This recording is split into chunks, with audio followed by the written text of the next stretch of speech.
Bismillahirrahmanirrahim.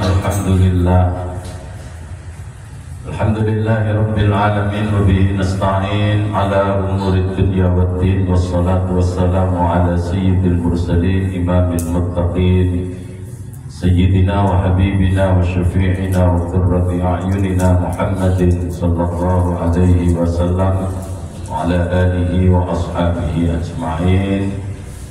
Qalu subhanaka la ilma lana illa ma 'allamtana innaka antal alimul hakim wa tub 'alaina innaka antat tawwabur rahim. Rabbi shrah li sadri wa yassir li amri wahlul 'uqdatam min lisani yafqahu qawli, amma ba'd. Bapak Ibu jemaah yang dirahmati oleh Allah Subhanahu wa taala, alhamdulillah summa alhamdulillah, pagi hari ini Allah masih berkenan mencurahkan anugerahnya buat kita semua. Kita bisa hadir, bisa istiqomah di majelis taklim setiap minggu keempat pagi dalam keadaan tetap iman, tetap Islam, juga dalam keadaan sehat walafiat. Mudah-mudahan majelis yang kita hadiri bersama-sama pagi hari ini senantiasa diberkahi oleh Allah Subhanahu wa taala, dan apa yang nanti saya sampaikan mudah-mudahan dijadikan oleh Allah menjadi ilmu yang manfaat fid dini wad dunya wal akhirah, amin ya rabbal alamin.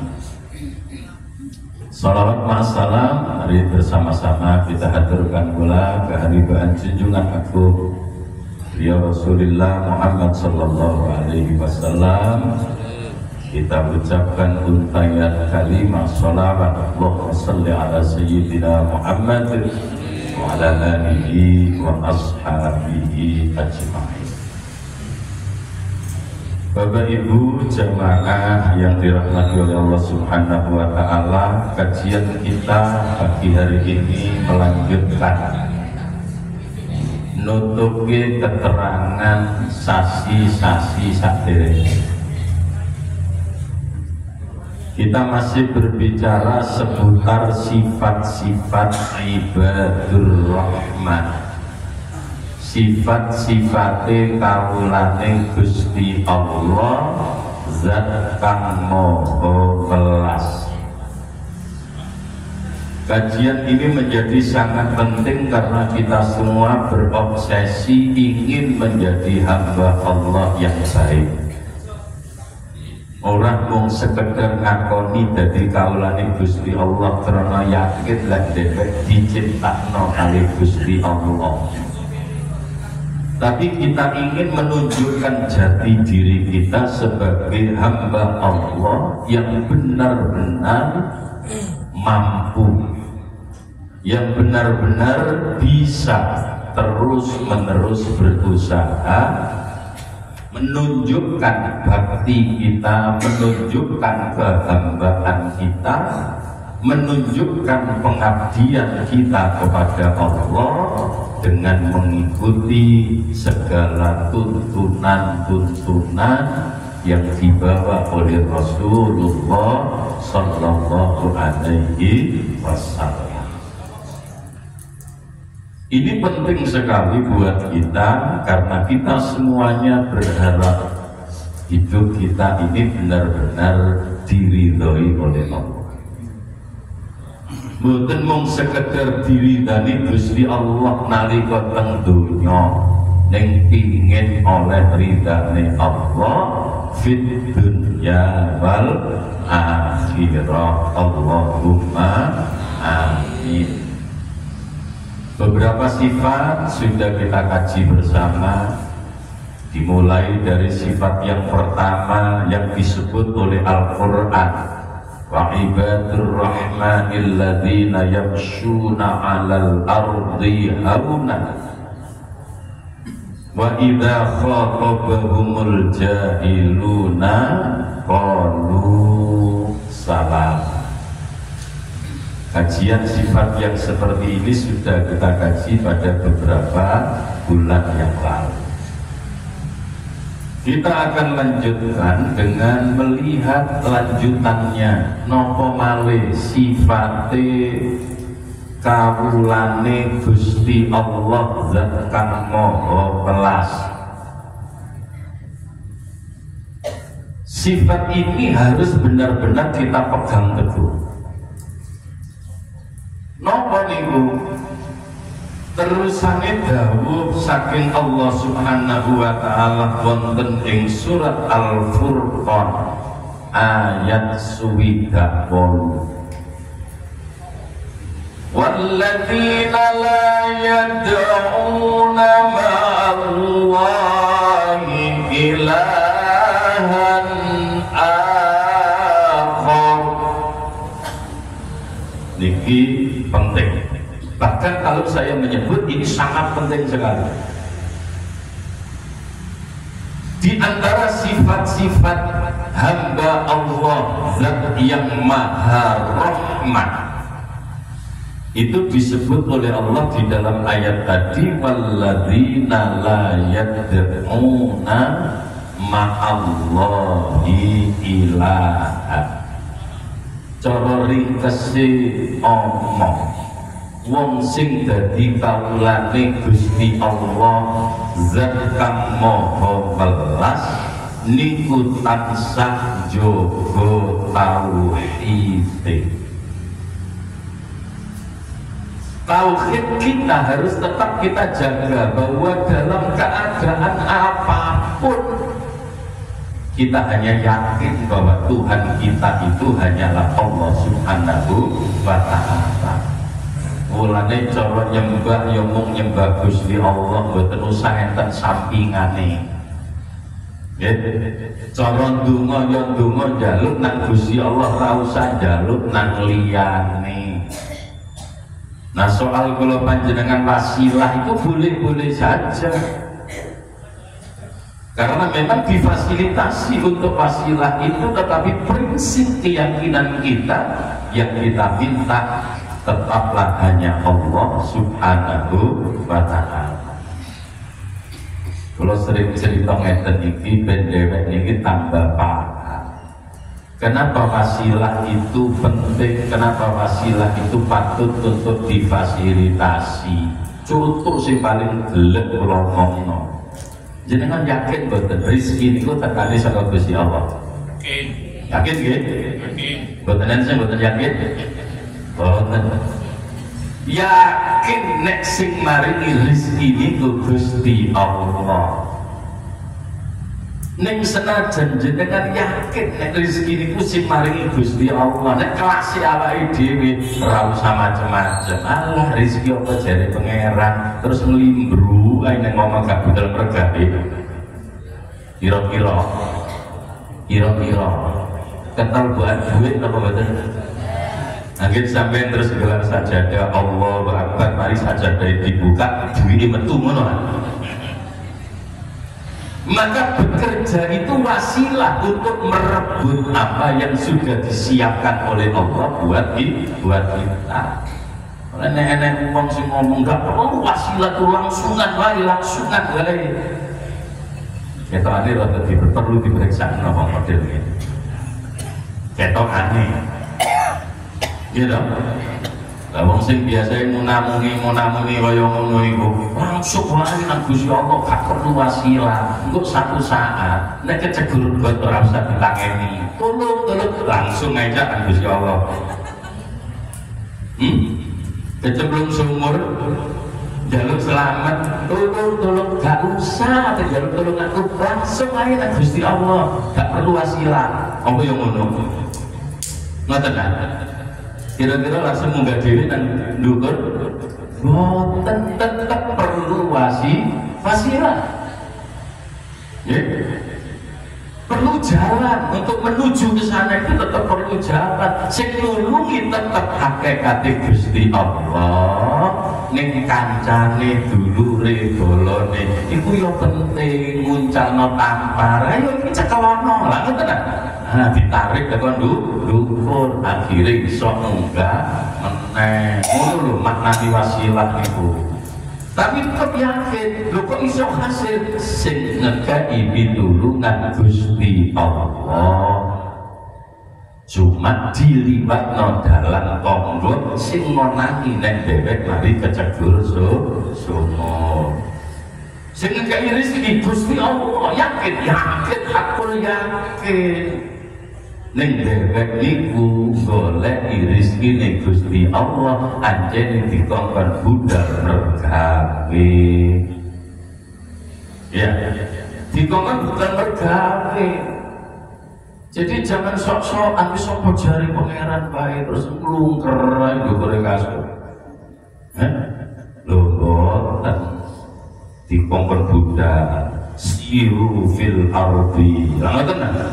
Dikongkon lunga ning di mergawe. Fa idza qudiyatis salatu fantashiru fil ardi wabtaghu min fadlillah. Tibake padane Gusti Allah kuwi diperintah karo Gusti Allah kok kon goleki mboten dikongkon dekemi. Understand? Yes. Bukan kok dekem kok teko karepe dhewe mboten kok kon goleki. Goleki iku wasilah, ngono lho. Lha mulane enten ayat sing matur wa batahu ilaihil wasilah. Ngoten. Ini berkali-kali saya sampaikan karena apa? Karena sering kali kita menyaksikan di media-media sosial ngomong alor idul nang YouTube itu perlu. Tauhid itu harus kita tegakkan, gak salahnya bener. Langsung kan Gusti Allah delok-delok perkorone cak langsung iku ngono lho.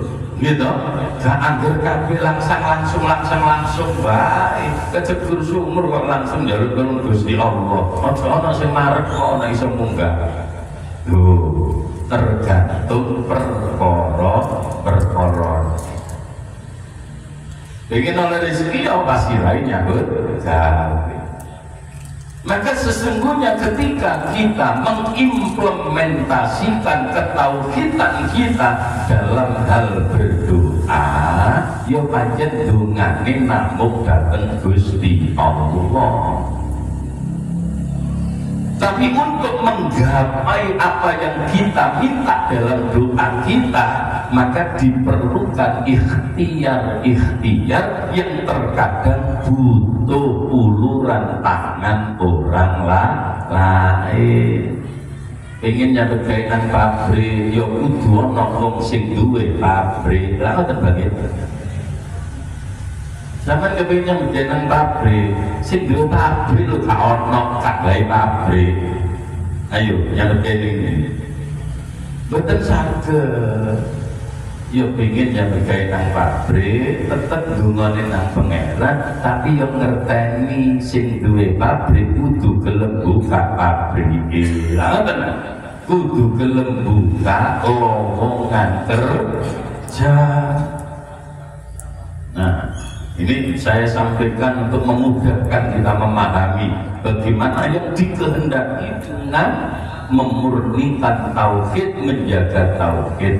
Ibadah kita murni lillahi ta'ala. Doa kita murni hanya meminta kepada Allah Subhanahu wa ta'ala, tetapi untuk menggapai apa yang kita harapkan dalam doa kita terkadang butuh orang lain untuk mengulurkan tangannya. Mungkin penting dipahami apa kelas ya awake dhewe pancen iki makom ikhtiar. Aja terus dipadak-padak. Nopo Kanjeng Syabul Qadir Al-Jailani kelas ya awake dhewe ku sapa? Kok arep bandingno Syekh Abdul Qadir kok gak langsung ae bandingno nang Kanjeng Nabi. Kita itu siapa? Kita itu bukan siapa-siapa. Kita ini hanyalah hamba biasa yang tidak jelas posisinya. Lah betul jelas ya? Betul jelas. Kalau Rasulullah jelas posisinya, kita ini hamba yang belum jelas posisinya. Apakah kita termasuk orang yang mulia atau tidak? Tetap itu rahasia Allah, bahwa kita berusaha untuk menjadi orang yang mulia adalah sebuah keharusan. Soal mulia atau tidak tetap ada dalam kekuasaan Allah. Napa ngoten?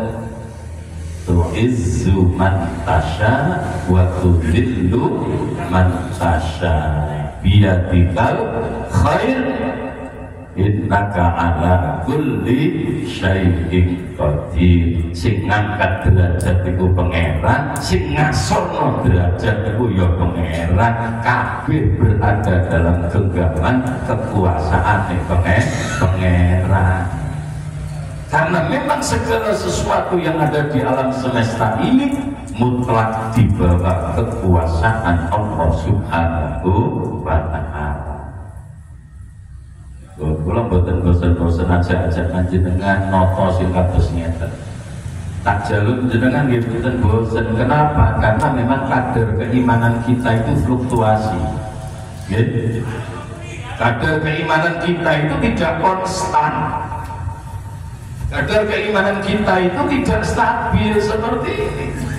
Kadang munggah, kadang mudun, kadang munggah, kadang mudun, kadang munggah sithik, mudune akeh. Gitu. Sing rada gelem tak ngono ae. Munggah sithik, mudune akeh. Nah, ngaji ngeten iki minangkane pengeling ben dhewek iki lamun medun aja nemen-nemen munggahi sing dinemen-nemeni. Allahumma amin.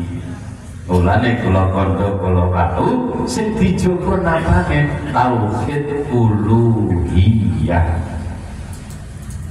Kalau tauhid rububiyah kita semua yakin sudah tidak diragukan.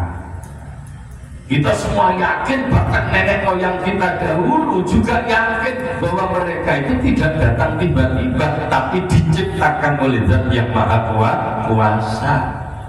Niku tauhid rububiyah. Meyakini bahwa kita semua ini memang diciptakan oleh Allah dan tidak akan pernah bisa keluar dari hukum yang dikehendaki oleh Allah. Wayai mati ya mesti mati, wayai lahir ya mesti lahir. Lamun kono pemuni enten putu kula niku mboten wayai lahir, kula paksa lahir saged to. Tak saged nggih. Menurut perhitungan dokter kurang 2 minggu lahir, tak paksa kudu lahir saiki 17 Agustus ben oleh hadiah. Nah, ini mata duitan dipaksa lahir iso lewat apa? Operasi. Tapi kita tetap harus yakin bahwa akhirnya operasi dan akhirnya lahir itu memang kehendak Allah Subhanahu wa Ta'ala, walaupun seakan-akan dimulai dari keinginan kita. Kita hanya punya keinginan, tapi tetap hakikat penentunya itu Allah. Sampai maksa kudu lahir tanggal 17 Agustus, Gusti Allah gak ngersakno ono ae alangane dokter budal tengah dalan kecelakaan gak sido tangani operasi. Saged boten? Saged. Gusti Allah boten ngersakno gak bakal dadi. Bahwa kita punya keinginan, iya. Anak murid. Wa anta turid.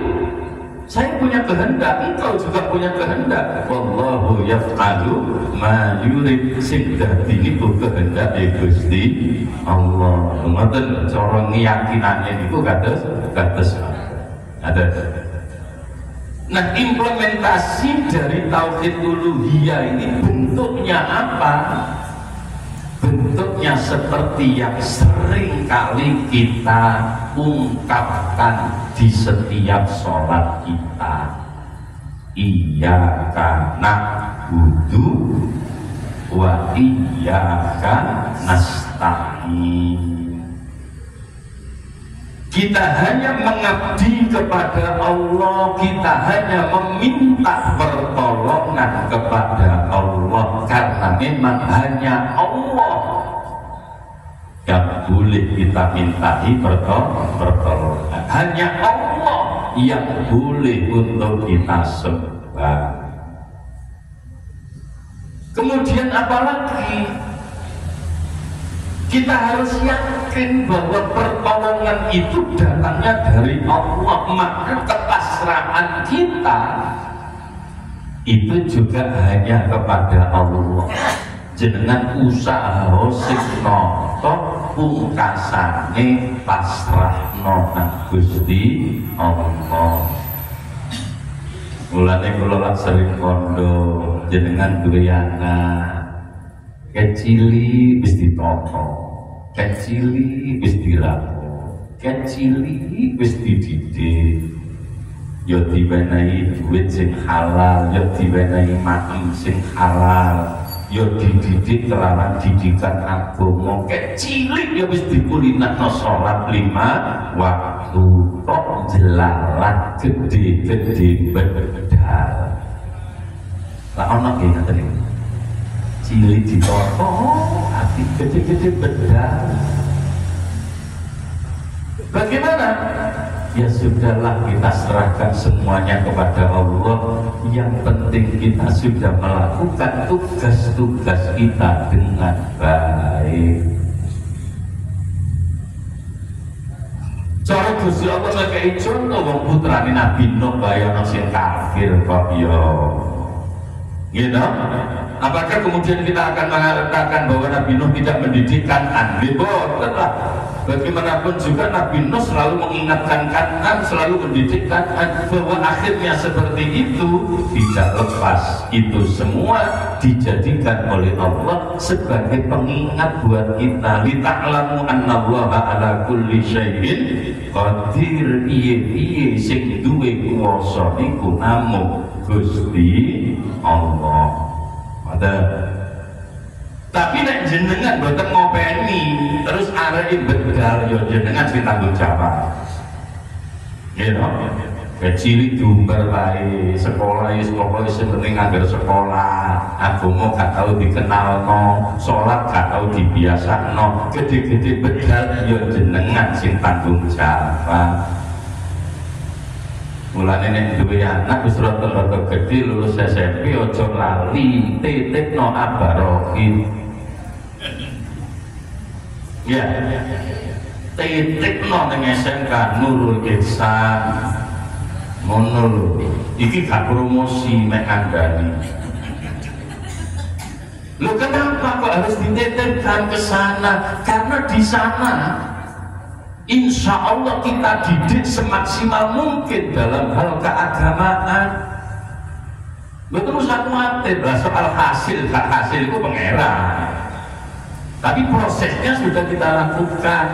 Jenengan nek kepengin pirsa, kepengin semerap, bukaan YouTube channel @taklim Sofa Marwah. Nggih. Buka YouTube, ketik @taklim Sofa Marwah, pun ketemu kabeh video ini. Bagaimana di SMK Fikri Nurul Ihsan anak-anak digembleng dari sisi tauhidnya, terus pun digembleng dari sisi fikihnya, terus pun digembleng dari sisi akhlaknya, bahkan digembleng dari aspek Al-Qur'annya. Boten ngomong kosong, jenengan iso buklekno dhewe bukaan YouTube @taklim Sofa Marwah. Ngoten, ini tenanan. Jenengan kan berusaha dari rezeki sing halal, nggo nafakoi anak, nggo nafakoi bojo, dididik sing apik kayak cilik, gede-gede mari lulus SMP, kepingin mlebu SMK, ben tetep dididik agamane dhewe SMK PGRI Nurul Ihsan. Jenengan gak bisa ditakoki pangeran, anakku gak kok didik, sampun Gusti kula titipno abang ngriko. Aman. Aman. Tapi kalau jenengan tidak memproses seperti itu, pokoknya seperti mlebu SMK nek lulus ben nyambet gawe apa-apaan. Memang sesuk nek mlebu kuburan mung kan akhir takok, kowe nyambet gawe dadi karya kabeh ndi takok ngono. Gak. Gitu. Sing ditakoni napa? Man rabbuka, tauhid dhisik sing ditakokno. Tuh, ngoten. Kula baleni maneh iki gak promosi. Mek ngan. Balis gini. Bukan promosi mengandalkan. Artinya apa? Bahwa kita tetap harus yakin bahwa memang hakikat taufik hidayah itu milik Allah. Maka setelah proses kita lakukan dengan baik, endingnya tetap harus kita pasrahkan kepada Allah. Wa ma taufiqi illa billah. Alaihi tawakkaltu wa ilaihi unib. Dawuh Gusti Allah. Jadi taufik itu, pertolongan itu tidak akan pernah ada illa billah, kecuali hanya dengan pertolongan Allah Subhanahu wa ta'ala. Maka setelah kita memproses segalanya, jangan pernah lupa tawakkaltu, saya serahkan, saya pasrahkan, saya tawakal kepada Allah Subhanahu wa ta'ala. Itu bagian dari implementasi menjaga tauhid kita. Posisinya di sini. Tauhid itu posisinya di dalam hati kita. Tauhid dan syirik itu tergantung bagaimana kita meyakininya. Mulanya buatan gampang, nyirik-nyirik nongkong itu buatan gampang. Turun buatan kenek ngafir-ngafir nongkong itu. Tadi opong ngafir-ngafir nongkong itu. Gitu dong? Mung sekedar delok jemleger terus dewek gampang-gampang ngafir nongkong. Kita itu siapa? Secara dohir itu saudara kita, syahadat sudah, sholat sudah selesai. Soal kemudian bagaimana nilai tauhidnya di hadapan Allah, itu biar Allah sendiri yang memberikan penilaian, bukan kita ranahnya untuk menilai itu. Untuk niru wong model-model saiki, siti-siti kafir. Tahu model-model toko sebelah. Gitu. Siti-siti musyrik. Siti-siti bid'ah apa-apa. Ya dong. Lah tiang-tiang si model-model itu kandani kaya apa ya ora bakal percaya, jadi dasarnya wis kapate ngatur. Dasarnya memang sudah tidak percaya. Orang yang ingkar itu diapak wae ya tetap ingkar. Bahasa Al-Quran a'anzartahum am lam tunzirhum la yu'minun. Wong ku nek wis kadung ra ngandel ra percaya, wong niku nek wis kadung ingkar kandhani mboten dikandhani ya tetep wae ingkar. Panjane dasare wis gak ngandel. Mulane nek ana wong model ngono jarno wae sing waras. Iya wis bener. Ya dong, sing waras ngalah, ra usah diewangi, bati kesel, bareng bae kok nek ora payahe lak leren-leren. Dewe kapan lerene? Ya wis. Mungkin wis payahe lak leren dhewe. Nah, Bapak Ibu jamaah rahimakumullah. Kenapa tauhid itu harus kita jaga? Karena tauhid itu merupakan seruan pertama dalam setiap risalahnya para nabi, para rasul, mulai Nabi Adam nganti Nabi Muhammad, sing disampaikan nomor siji urusan tauhid. Mulai zaman Nabi pertama, Rasul pertama sampai Rasul terakhir, seruan yang diberikan kepada umat itu bukan yang lain. Yang pertama kali adalah urusan tauhid. Kaya napa Nabi Nuh. Diceritakan kali Gusti Allah teng Quran. Nabi Nuh niku nggih oleh matur teng umate ngoten. Laqad arsalna Nuhan ila qaumihi faqala ya qaumi i'budullah. Faqala ya qaumi i'budullah ma lakum min ilahin ghairuh inni akhafu alaikum azab yaumin azim. Pertama kali yang diserukan oleh Nabi Nuh kepada kaumnya bukan persoalan-persoalan sosial, bukan persoalan-persoalan ritual, tapi pertama kali yang disampaikan ani'budullah. Dikongkon ngabdi nang Gusti Allah, kongkon nyembah Gusti Allah tok. Sebab ketika Nabi Nuh diutus menjadi Rasul, itu manusia sudah banyak yang keluar dari rel tauhid. Maka di saat Nabi Nuh diutus, yang pertama kali disampaikan adalah urusan tauhid. Ya, lu nek Nabi sing nyampekno, nek Rasul sing nyampekno, yo nyampekno nek murni objektif dari apa yang diajarkan oleh Allah, tidak punya tendensi kelompok, ya, tidak punya tendensi golongan, tidak punya tendensi kepentingan, murni objektif sesuai dengan apa yang diajarkan oleh Allah Subhanahu wa ta'ala. Nah, saat ini itulah kadang-kadang ketumpuan, gitu, ketumpuan macam-macam. Secara umum Gusti Allah menceritakan wonten ing surat Al-Anbiya, wa ma arsalna min qablika min rasulin illa nuhi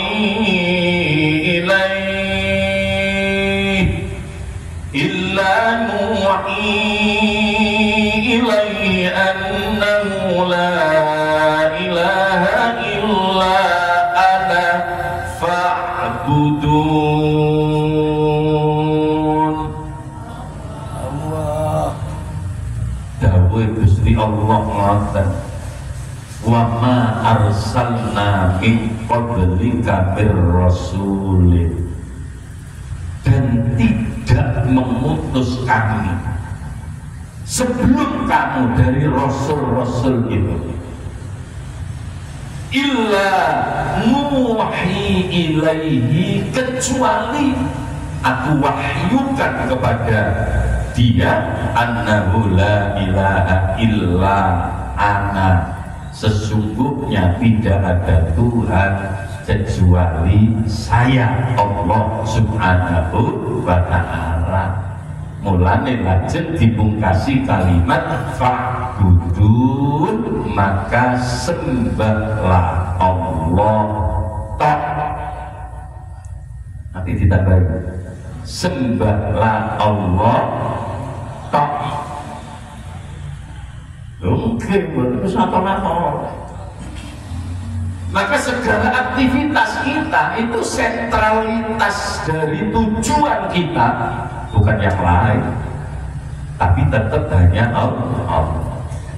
Mulane awal kula kandhakna kan, inna sholati wa nusuki wa mahyaya wa mamati lillahi rabbil alamin. Totalitas aktivitas kita dalam kehidupan ini hanya kita persembahkan kepada Allah Subhanahu wa ta'ala, setelah kita meyakini bahwa semua aktivitas ini kita bisa lakukan hanya karena pertolongan Allah.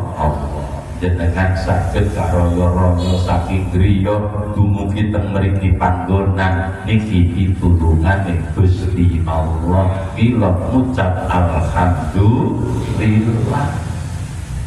Nah sing mboten digampangke Gusti Allah kok kabotan sikile dijak mlaku. Mari subuh ya enak turu. Gitu. Enak turu. Anjene turu mari subuh itu. Enak. Gitu. Enak. Cuma resikonya berat. Mulane tak aturi masih katanya ngaji mari subuh aja turu. Apa garai cepet ikut. Tenang. Boten guyon lagi. Mari subuh aja bisa-bisa turu.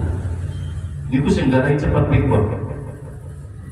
Ya, cepet ikut. Selain cepet ikut, ya nyumpet rezeki jenengan. Supaya wong tuh mergawe pelungkar. Pada subuh aktivitas, ya, aktivitas ngaji, aktivitas zikir, segala bentuk aktivitas yang baik. Jangan tidur. Tuh, kepengen turu ya bar sholat duha jam 09.00. Nah, turu, apa jam 09.00 turu. Agak mergawe, terus tua nyebut kayak apa? Mau cari akan mulai apa sih? Tapi pensiun arah budal ngaji, terus budal ngaji wae dari Pak Basuni murah, mari ngetut ngaji ae. Wes arep nyapon nek. Makan gak bisa ana sing akeh. Ya, ya wis alhamdulillah. Sing kek wis apa? Lah tabungane wingi piye? Mun tabungane sih akeh kok. Ya wis alhamdulillah. Ya.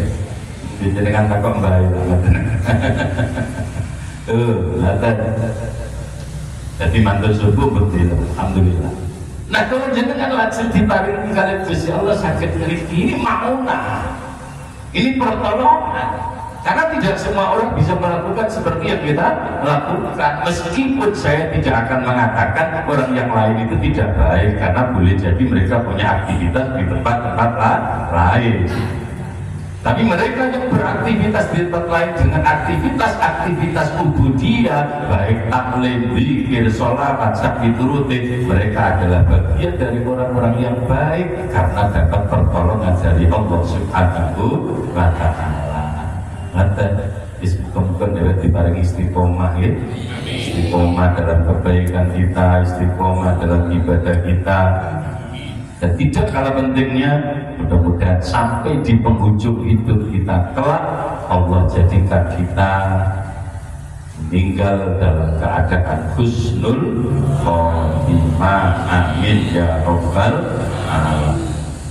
Nek jenengan sakit jogo tauhid. Kalau kita semua mampu diberi kekuatan oleh Allah Subhanahu wa Ta'ala untuk menjaga tauhid kita, memurnikan tauhid kita, mboten usah khawatir, keuntungannya gede. Keuntungannya itu gede. Sing jamin sinten? Sing jamin Gusti Allah.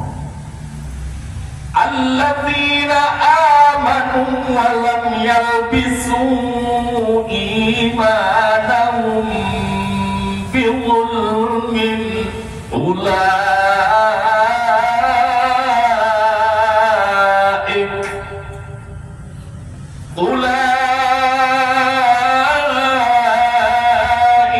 lahumul amnu wa hum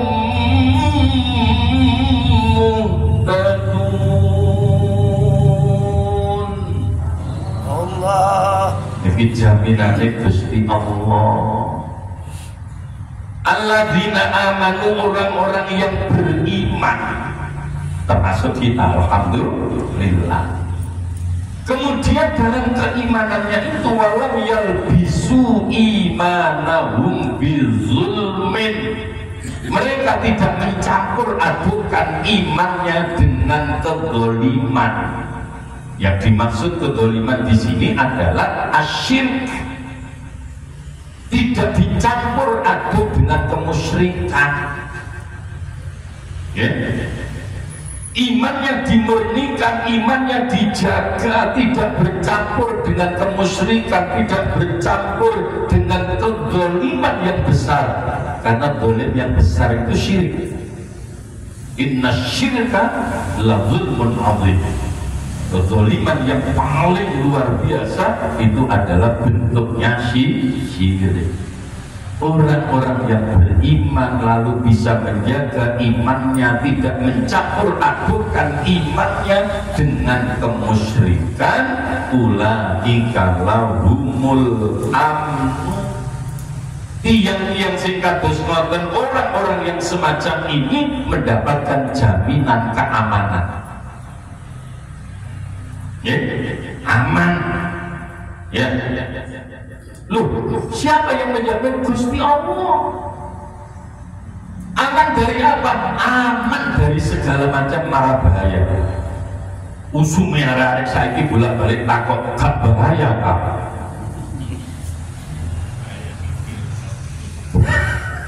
Gitu? Ngomong apa ini gak bahaya tak? Gak, tidak akan ada bahaya. Dijamin aman, di dunianya aman, di akhiratnya tetap aman. Wong sing temen-temen jaga imane gak nyampur karo kedoliman, aman tentunya. Gak mungkin urusan karo kepolisian, gak tau nyolong, gitu? Gak tau ngentip, gak tau nipu. Kenapa? Karena dia sadar semua perilakunya dilihat Allah. Tidak pernah korupsi, makanya tidak akan pernah mungkin masuk penjara. Pulang ini masih buatan nanti korupsi, buatan nanti nyolong, buatan nanti bujui wong. Pulang ini pengen kira-kira mau penjara. Oke, enggak di pengajian dan pengarah pidana. Melbu tahanan. Enggak di pengajian dan narapidana dan nguriko kulit banyak sekali termi bolak-balik alhamdulillah. Kalau bayang wong-wong yang penjara itu sangar-sangar, ternyata tidak semuanya seperti itu ya, tidak semuanya seperti itu, karena kadang-kadang kejahatan yang mereka lakukan itu bukan sebuah perbuatan yang memang menjadi rutinitasnya, karena kadang-kadang keseret kancane, gitu, kadang-kadang kebujuk liyane. Ternyata mereka juga sopan, mereka juga santun. Kenapa? Ya karena mereka memang manusia, mereka manusia, sehingga naluri kemanusiaannya masih tetap muncul. Bukan kiai yang ngeregani, Pak, saestu luar biasa. Mulanya enak kompor yang ngojo tinya dungane, gitu, dungane kumpul dan pada pintu doi Gusti Allah. Ana wong elek ojo tinya. Saiki gak sithik-sithik ngelongi wong, sithik-sithik mencaci maki orang. Sing bolak-balik kula kandhano, lecet nemene wong presiden-presiden iki lebih bajingan tolol barang. Gitu, lu ini cek kepleke, ngono lho, gitu. Naluri kemanusiaannya, oke saya nggak ngomong soal agama, naluri kemanusiaannya itu di mana? Bahwa presiden punya salah, manusia lah. Nah presiden gak duwe salah, gitu menungso, malaikat. Belangan tenang. Bahwa bupati punya salah, iya kok manusia kok, gitu. Gubernur punya salah, iya, tapi kesalahan mereka bukan untuk dicaci maki, gitu. Diingatkan baik-baik, ditakoni. Menungso udah diapi, dia mesti api, dia apa betul? Menungso niku ya apa nurani nih tetep enek, nek diapi mesti api. Ya, mulane kula lak gelek kondo jenengan iki untuk duwe tangga elek, aja melok-melok ngeleki. Ana tangga elek apiki. Engko suwe-suwe lak tanggane laras dadi api. Ana tangga elek kok malah dirasani. Ngono ku ya ana. Cuma saiki gak teko.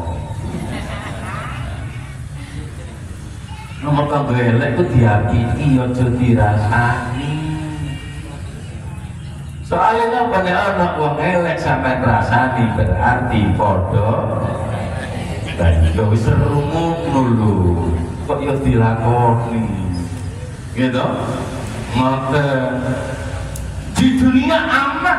Orang yang menjaga tauhidnya di dunia aman. Kenapa? Karena dia selalu sadar setiap gerak-geriknya pasti yakin diawasi kali Gusti Allah. Maka aman, dunianya aman, rumah tangganya aman. Gitu, masih ada kalau bojo, kan mungkin selingkuh, apa eling kalau Gusti Allah. Gitu, kadang-kadang mau nabi ada kalau bojo terus, napa? Gimana niku? Insya Allah. Ya, jadi tidak seperti itu. Kenapa? Ada Allah. Nah, inilah yang penting. Ada Allah yang dia yakini bahwa Allah selalu mengawasi setiap perilakunya, mengawasi setiap gerak-geriknya. Gak rani neko. Enak Gusti Allah kok neko. Maten aman dunyane, akhirate otomatis. Nek dunyane aman karena perilakunya terjaga, akhiratnya auto aman. Mulanya tidak salah kan kalau ada ulama yang menjelaskan sesungguhnya ketika kita mendapatkan surga itu tidak perlu nunggu akhirat, di dunia pun kita bisa merasakan surga. Apa bentuknya? Kedamaian. Karena hidup kita selalu diridhoi oleh Allah, sebab surga itu manifestasi dari ridhonya Allah. Maka orang yang masih hidup di dunia tapi diridhoi oleh Allah hidupnya, esensinya dia sudah berada dalam surganya. Neraka yang ngono gak mesti ngenteni akhirat, ning dunya itu ya neraka. Kenapa? Karena neraka itu hakikatnya adalah manifestasi dari bendunya Allah, dari murkanya Allah. Maka ketika orang hidup berlumur dengan maksiat lalu Allah murka kepadanya, walaupun belum mati dia seakan-akan sudah ada di dalam neraka karena hidupnya dimurkai oleh Allah. Maka orang yang menjaga imannya dijamin aman dunia akhirat, lalu ditambahi wahum muhtadun. Orang-orang yang seperti itu mereka selalu mendapatkan petunjuk dari Allah Subhanahu wa Ta'ala. Muga-muga termasuk kula panjenengan nggih. Hari kali Gusti Allah dina iki cek duwe iman, muga-muga iso njaga imane, iso njaga tauhide, uripe diamanno dijamin kali Allah Ta'ala dunya akhirate, dan setiap gerak-gerik tingkah lakunya mudah-mudahan selalu berada dalam lindungan hidayah dan taufiknya Allah Subhanahu wa Ta'ala. Amin ya rabbal alamin. Iki mawon saya perlu pelaturaken, kula wis dibeli Pak Rudi pinang lereno supaya sela adem. Kula iki rumong sowan padahal wis ketok nongol banget di alamate. Tapi itu alamat anak soleh. Alamatnya Pak Rudi mendelik.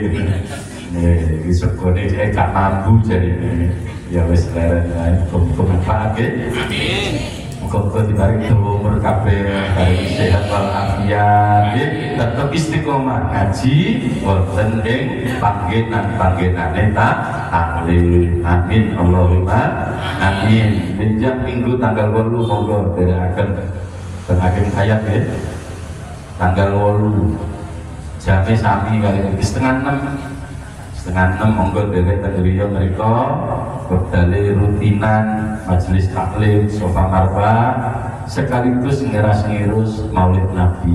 Ya, sing turun tahu, cek tahu. Lah mari ngono istiqomah. Aku kepengin disambangi Mbah yo. Nggih? Bayang nggih? Sambangi. Sambangi ngriko, insyaallah saged istiqomah bareng-bareng. Ngoten nggih? Al-Fatihah.